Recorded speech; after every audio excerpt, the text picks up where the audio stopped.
Welcome to episode 197 of Fresh Off the Mats here with the Jiu-Jitsu Joes. You start giggling. I don't know. I realize I'm wearing my rash guard under my shirt. Yeah, I know. Which is like, It's a choice. Yeah. I mean, I did it in the last video. That's what made me look at it because I had YouTube up and I saw it. I was like, oh, my rash guard because I had like the sleeveless hoodie. On and then top. the rash guard was under. Yeah, And, I don't we're know. fresh off the mats, dude. Yeah, we're fresh off the mats. I took mine off. I was sweaty today. I was getting real sweaty. It was a good class. It was a good day class. Yeah. Try to figure out how to push the pace a little bit Yeah. without. That's the hard part. I mean, you came off of an injury. I'm coming off of my injury. Oh, I didn't tell you. So fucking great thing. Physical therapy is going great. He did the full test. So remember when I first tore it and I told you I couldn't even do this? I couldn't generate.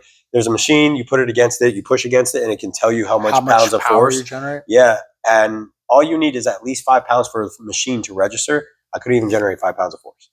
Like that's how weak my external rotation was in both 90 and just down. I couldn't generate 5 pounds at all. Without it, like I couldn't do this without massive pain. Other day, tested my left, and a majority of the test was actually stronger than my right because of the rehab we're doing. It's just we're so heavily focused on building my left because the way he explained it, he's like, your right side dominant. He goes, your right will always be there. It will always be strong and it'll play catch up. He goes, your left can either drop a little or you'll start maintaining at that area and then you'll be able to build back and be balanced. And when I say it's off, like stronger, it's like, oh, it has 3 more pounds of power or 5 more pounds or something like that. So nothing crazy, but it's stronger in a lot of senses outside of I can't go here and here still. With It blows my mind that all the injuries that we get today, like not us, but like the injuries that happen today, 20 years ago, these were like game enders. Oh, yeah. Like 20. Bro, this is a rotator cuff tear. Yeah. That zero surgery, full tear. You see the tear. Like there was an actual divot in the belly too. You could feel the divot where it drops in.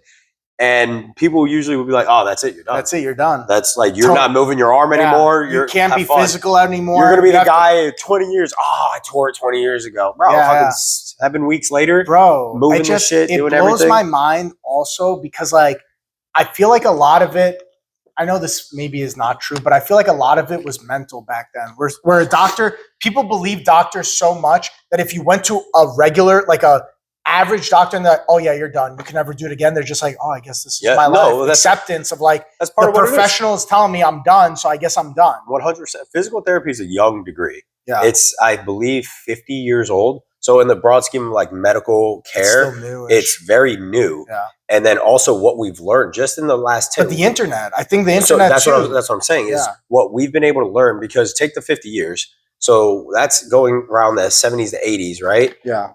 The technology boom didn't happen until 2000s. But even in the 2000s, it's not like it was great info. It was just everything. So no one knew much. Things were still being uploaded. People didn't know what to look for. And experiences. So go like 15 years later, 2015, we started seeing more improvements on things. That's when we started seeing NBA players get hurt and then come back. We were like, what the fuck? But think if there's no internet, right? So like, let's say BPC 157, TB 500, the recovery peptides. Let's say they come out in 1991, right? The internet's not really around. But they work for a person in Louisiana who's doing it. You'll never hear about it. You'll never hear about it. So even things that worked for back in the day, maybe there was this stuff back in the day that people were doing, but it wasn't able to get spread out. It's been around for I think 30 years or something. But it's just people did it. That's what happened. Exactly. No one knew. Trial and so error, everyone, it's all anecdotal. So it's like, oh, like my buddy said this, my buddy said that. It was no widespread. Everyone is agreeing to this. Yeah. Now, like there's studies being produced now because we want actual proven evidence with hidden trials and, oh yeah, I'm injecting you with BPC. No, I'm actually not. And if you're like, oh, I feel great, we learned that it's not the BBC type deal. Yeah, it's a placebo. So we're going through those trials now, which is good. But yeah, medical in itself, the fact that physical therapy has become an established field of care and it's happening a lot of times now prior, because in the beginning too, physical therapy was after your surgery. So you would see the doctor, send you to a surgeon, then you go to PT. Now we're like, how about we send you to PT for preventative care? Yeah. Let's see if we can avoid surgery and get you there. Now we'll do everything for 7, 8, 12 weeks, try to prevent it, and then we'll reestablish, see what happens, and we can get you to look at. And if you still need surgery, then we can go that route. And then we still have PT even after where we can make sure you're back to what you do. Yeah. Like we are improving so People are living longer, stronger, and more more viable in their later years, bro. Like it's, As long as you it's prioritize your health. yeah, man. Like if you think about when we were growing up, when you were 10 years old and you thought about somebody who was 50 years old, you thought they were pretty Dead. much dead. Like 50, 60 years old, you think of like a decrepit person, like in a chair, can't move well, shuffling around. Now, bro, 50, 60 I people tell are people- thriving in I their tell people- 50s. Mac and I were telling some of my cohort students, like the classmates, where I was like, "Yo, I've had clients. My oldest client was 98. Like he's not doing a lot. His goal was, I just want to move better. But So- him as a 98-year-old, In fact, I was getting the dude to squat, Yeah. getting him to walk. Like walking for him was trouble, but he was going up flights of stairs because it sucked for him. The dude lived on the 3rd floor. It was 3rd or 4th floor. So it was Yeah. like, Jesus Christ, dude. No elevator that worked. So he had to get better at going upstairs. That's his activity, and he would go play golf too. But it's like that's at 98. I have most of my clients are 55 to around 70 years old. Yeah. And they're working. Yeah. Like I am pushing them. Again, but a they're not 70-year-old 500 today, pounds. a 70-year-old that that it's a client of yours today, Destroying could a 70-year-old. outpace a Yeah. 50-year-old 30 years ago. 100%. Because it's not the same, bro. No. And it's not the I same. told that to one of my clients. I was like, yo, because I had her doing a jump, and then she pissed me off a bit that she discounted herself, because it agitates me when, like, it's like, like you train someone in the gym and then it's like they truly believe that they suck. Like, I know we all say it like, oh, my jiu-jitsu's bad. Like, if I compare it to Gordon Ryan, my jiu-jitsu's terrible. Yeah. But as a whole, like, retrospect, I have good jiu-jitsu. Yeah. There's just obviously everyone always needs to improve. But like, if someone tells you like, no, I actually suck, and you're sitting there training them, you're gonna get that Yeah. like, bitch. Like, Why are one, you talking shit? yeah, fuck you. One, I train you, so no, you don't suck. Yeah. Two, like, You're saying that I suck. yeah, that's like that I'm not good at, like, like- fuck you. No, Yeah. but I had her do a jump, and it was like off those little platform things. You know what I'm talking about? Yeah, You set yeah, up the little plyo plastic box squares things. and all. So I had her jumping on that, and mind you, she's 67, 68. Yeah, 67, 68 years old, and I had her jumping on it, and I had one box under it too. She's jumping off, jumping off, right? Fully. And she was like, yeah, but that's not that high. And I was like, yo, how many people your age do you think have jumped in the last 10 years? Yeah. And she goes, oh, no one. I was like, now go 15. She was like, I don't think so. I was like, go 20. You think 47-year-olds are out there jumping? Yeah. I was like, they don't. Yeah. It's not normal. It's and she not goes, normal. I didn't think about that. I'm like, yeah, like it's You ever huge. fuck with them? Like you ever tell them like, yeah, you're jumping a 10-inch box and it's really like 12 or 13. And then afterwards you're like, see, you Yeah. can fucking do it. You Yeah. were so beat up about this like 100%. number. Yeah, 100%. Like, and you have to watch how you do it. Yeah, because you can't put like a 20-inch Yeah, box and be yeah. like, hey, you're jumping 10. I've handed weights before where it's like I've put it back and like I've snuck in like a heavier weight and I'm Yeah. like, all right, let's go. And they were like, oh, it feels heavier. I'm like, you're just tired. And then they go and I'm like, you just went heavier. Yeah. And so it's like, it's the mental game, and it's like, yeah, you got to play around with it. And that's like that's the fun part of coaching with me, is like seeing Sports that growth. psychology. Yeah, but just the growth in a person, Yeah. dude, is like when they, even in jiu-jitsu, dude, like it's awesome. I think one of the, what's that saying? Mimicking is the biggest compliment, or copying is the biggest compliment. You know what I'm saying? What's is that saying? Is the highest form of flattery. Yeah. Mimicry. Is it mimicry? No. Highest form of Fuck. flattery. I know what you're saying. Fuck. Something is the highest form What of is- flattery. No. Comparison? No. No, it's copying. Copying? Highest Copyright? form of Stealing? flattery. Is it stealing? No, stealing. Imitation. Imitation. There we Imitation go. is the sincerest form What a of bunch flattery. of dum-dums. Yeah. So it's like at least for me, I like it like doing jiu-jitsu. And then when I notice someone's taking my game, Yeah. I love that feel, because I'm Yeah. like, hey, to me, I'm like, That's what I it's like do. a compliment. Yeah, Yeah. yeah, I'm yeah. like That's what I especially do. when they do it to you, I'm like, you motherfucker. yeah. Like, bitch, you think you're catching me with my own I- shit, but I like that you're doing it. I also I love when someone sticks with jujitsu, because I tell them all the time in the beginning, like white belts and stuff. I'm like, can you just be patient? I was like, if you could be patient, a year from now, you would whoop the floor with today's version of you. I was like, you just, not even a year, give me 6 months. I can't imagine. Give me 6 months of your time. And 6 months from now, the version of you 6 months from now is going to destroy, and you're going to look back and be like, oh my God, I remember when I couldn't do an arm bar. I remember when I couldn't rotate my hips like that. I remember. And the basic of just moving. oh, But it kills me remember because not you know what it breathing bothers under me? someone. It bothers me because you know the result of the outcome down the road. The problem is trying to sell them the idea, not even the idea, the fact that they will be different a year from now. But it's impossible. They just think of it as this monumental mountain to climb, and they beat themselves up, and they think because they're not good after a month, that it's just not for them. And I'm like, it is for you. If you just give me the time, like, maybe that's why we have to bring back 1 year contracts. Just to be like, I guarantee a year from now. 1 year, guarantee. I promise you. 1 year, full refund. Do that. Be like, I'll give you a full fucking refund. 1 year, you'll be able to fucking a year win. from now, people will be like, how do I tie my belt? I don't know, man. Like, this shit ain't here.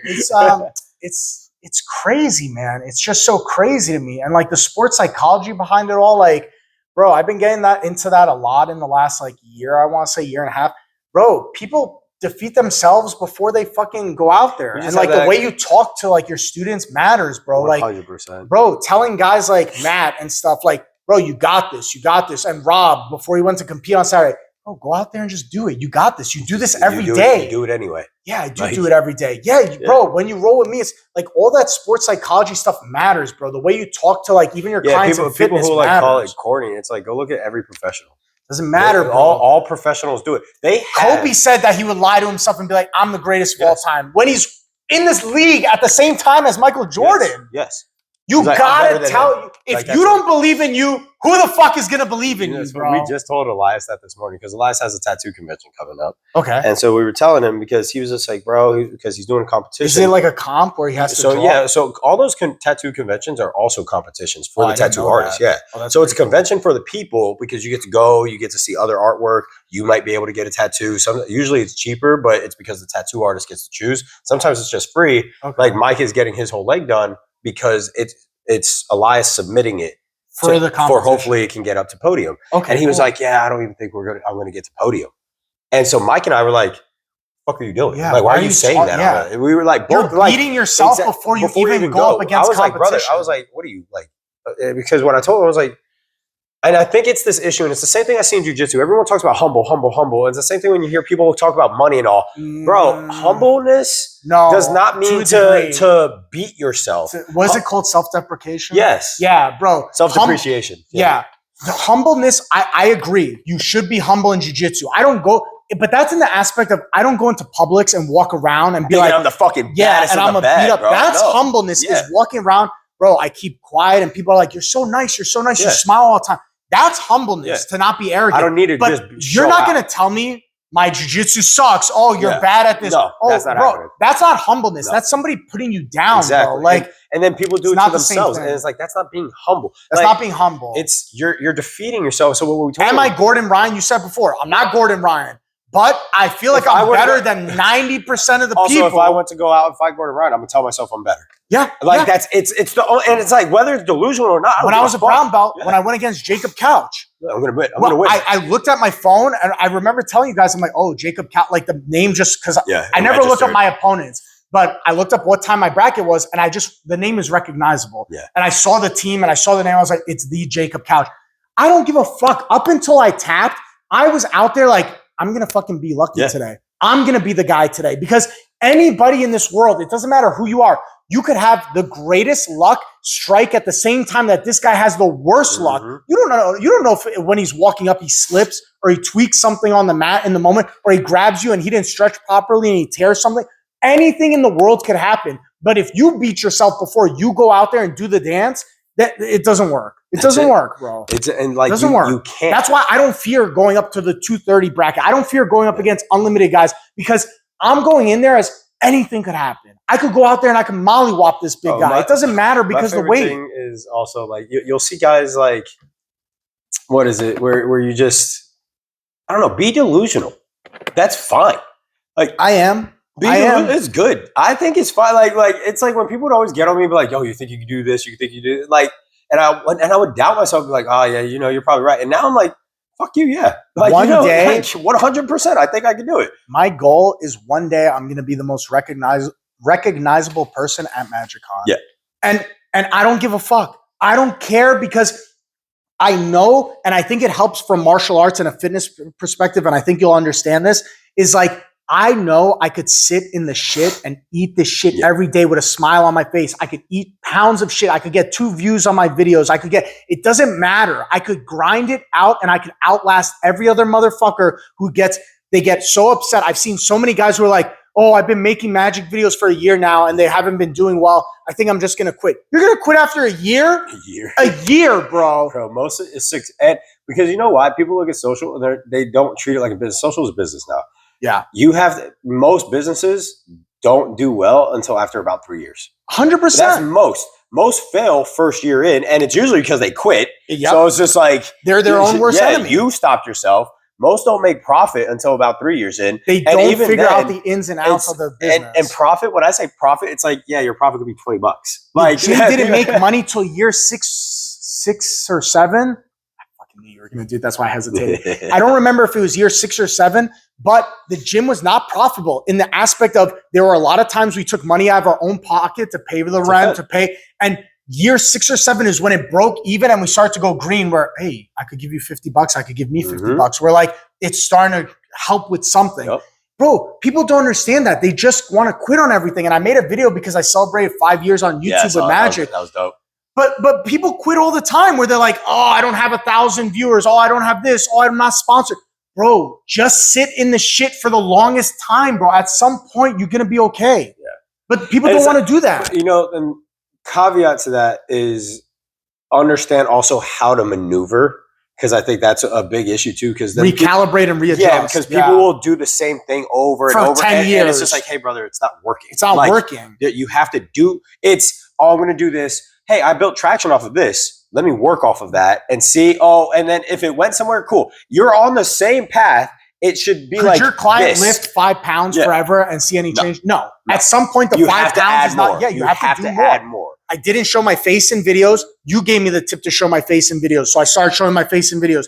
Someone gave me the tip about putting a graphic on there. Then it became adding sound effects. Then it became adding background. You have to evolve over time. So if you could stay consistent to do it for the long haul, if you could be stubborn to be like, I don't give a fuck if I have a bad day, a bad week, a bad month, a bad fucking year. I'm just going to keep doing it out of a habit. I'm telling you, you'll be successful. And like with that goal of like, I'm just going to keep improving, which is why I think like as a whole, martial arts is like, but martial arts treats you that. Yeah, that's what I'm saying. That's what I'm saying. Sorry, I shouldn't say martial arts teaches you that. Jiu-jitsu specifically teaches you that. Why? Because you could go to karate and you could do all the forms. You'll get rewarded for showing up too. But you're not physically challenged. Jiu-jitsu is the only sport that, no, if you're better than me, you're going to smoke me. It doesn't fucking matter. I have to keep training and keep grinding and keep going forward. And over time, you start to realize, oh, I'm tapping this guy. Oh, I'm doing that. Oh, this guy came in and destroyed me today. So I'm going to keep working. I'm going to keep working.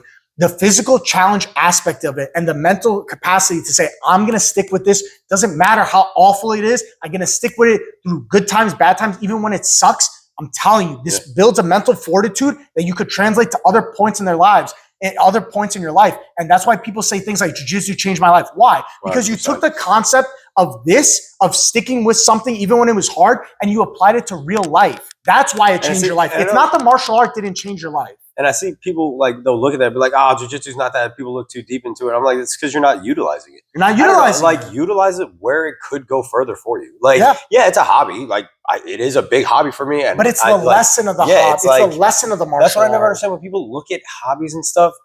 Any hobby, I feel like you can get something out of it. Yeah. Like, drawing. You want to go become a painter. Have you tried drawing ever? Like, were you ever in art at all? Yeah, I have. So, not good. So, but that right there, it's not good. No one's good in the beginning. Nobody is. And then it's like every artist out there that you see that became successful kept doing it. Go look at one of these big time artists. Look at when they're like, how many hours they put into one painting. I like when they bring out their old notebook. Like, this is me drawing in the 10 years ago or some shit. They'll be like, here's 15, here's 10, here's 5, here's yesterday. And you see that transformation, bro. Over time. And it's like, bro, and I don't see why people don't look at that. And I'm like, that was a hobby. Because it's hard. Because it's hard. People, and this is a ramification of social media. This is a result of social media because social media teaches us that it could happen in an instant. And the problem is that doesn't translate to the real world. Can you get famous on Instagram off one video? You can. you can get lucky. That doesn't translate to the real world. But also, people The misunderstand only way that too. translates to the real world is the lottery. But That's the only way it translates to the real and world. even then, and here's the thing: big thing on lottery winners. The reason why most of them end up going broke is because you didn't do anything to actually earn that money. Yeah. So like all that time you put in, you also learn how to. It's the same thing. No, but I'm saying the gratification of you play the lotto for the first time, you And win, then you right? win, It's boom. the same thing as if Yeah. you make a new Instagram and you make your first post and it goes viral the first time. Doesn't mean your second post, third post will go viral. Just So means you that's- hit a chord the and first But time. that's what I mean. It's like, But cool, you jiu-jitsu got doesn't rich, do you that. didn't You do it. can't walk in the gym day Just one be and do great. that. You Yeah. can't walk into your fitness class and day one deadlift 300 pounds. You have to do it over time. Yeah. And the problem is people are not willing to sacrifice that time and eat the shit for a long period of time. Which is why I say fitness as a whole and everything, if it's martial arts for your fitness, if it's going to the gym for fitness, if you're a runner, I don't give a shit.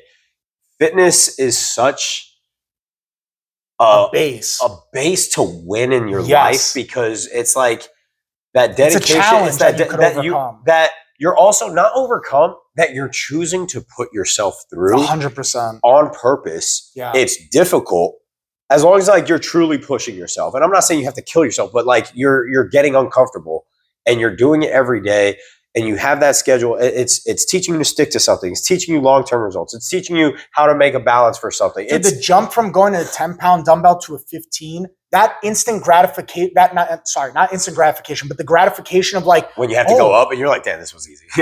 what, bro, but that's a big thing. I remember I started in my room.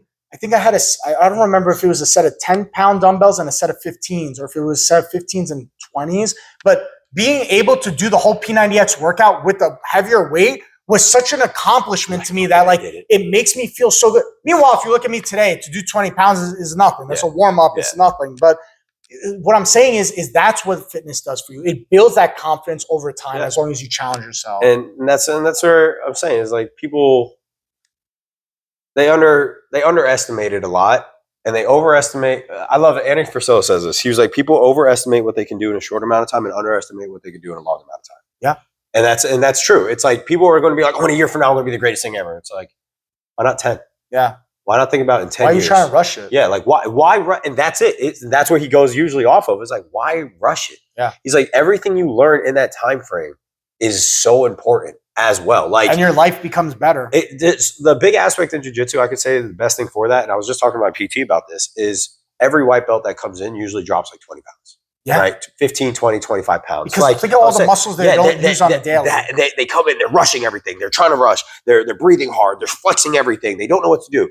But then it's like by the time you get up to brown and black, yeah, we'll still sweat, but we kind of have to force that. Like we're working hard, that pace. and that pace. You pick Well, that's up the why pace we have on to go to purpose. the gym for the fitness Exactly, aspect because you can't rely on this alone. After a while, You becomes acclimate. you get used to that It's pressure. using the 10-pound dumbbells forever. Exactly, you learn how to be more efficient, but that Go time. kill yourself in the gym for an hour, then come here to train. Yeah. Make it harder. But to what do I'm those saying is, things. it's the time that we put into jujitsu that made it to where we can now not struggle as much. Yeah. But But if people you want to struggle, you can amp it up more. we can. I can add a it. challenge to it, Yeah. and like I'm not we going to can- use my I left can hand. touch my Yeah, hands. yeah. I can only use my feet, or I'm only going to sweep to my right. exactly Yeah. like things like that where you can add a challenge. But what I'm saying is like people overestimate I themselves think in such a what short we're trying amount to of say time. is seek out the challenges Yeah. because it's worth it. Even if you fail at the challenge, it's worth when you accomplish it. When you go up in the weight in fitness, when you make it harder for yourself in jiu-jitsu, when you do the thing.